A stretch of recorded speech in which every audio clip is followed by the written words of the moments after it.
biggest misconception that is happening with lots of golfers is they're convinced that they're not supposed to use their arms to square the club face.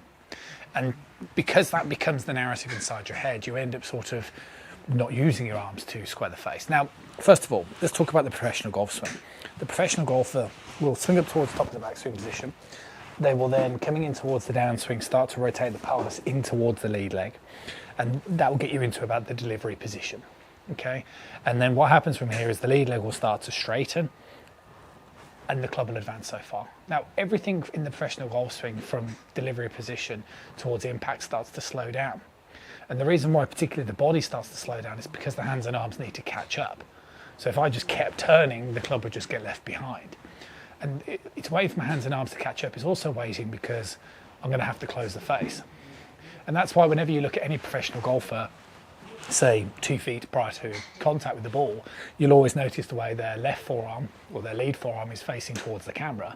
And then you'll notice that a frame post impact, the lead forearm is facing towards the target. And that's because you need forearm rotation to square the face.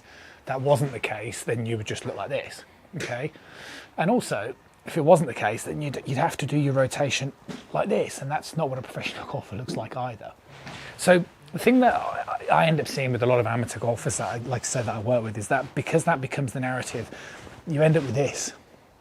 And then the problem is when you end up with that, you know, one, you're not going to hit the ball very far, and two, it's just not the right way to hit it. A good way to sort of practice this is to do a little rope drill. Again, the idea with a lot of the drills, or all the drills I suggest with my students, is it gives them instantaneous feedback. So if I was to tie a little slip knot here with this little piece of rope, like so, all you've got to do is just produce some swings. Okay, take it back, don't turn your shoulders, and just advance your hands and arms as much as you can, keeping the rope taut. And what you'll start to notice is that your forearm rotation, so if I demonstrate this, will advance the club that far. And then as I rotate, it will bring the club through.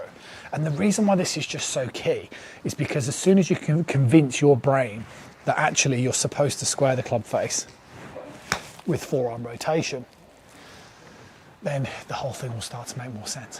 You'll start to be able to understand, oh yeah, okay, actually this kind of feels like it's going to square the face. It also feels like I'm going to be able to really whip the club through the ball. So the way I'm angled back in this sort of fashion, like a professional golfer, not this way. So all I'm trying to say outside of this video is that you need to understand that it's forearm rotation that squares the club face coming in towards the bottom part of the swing. If you're to practice this sort of drill, it will just give you that sense of, okay, well, I can square the club face without the need of any of this rotational movement. Okay, after that point in time, then you can turn. That's just going to make the swing so much easier. See you soon.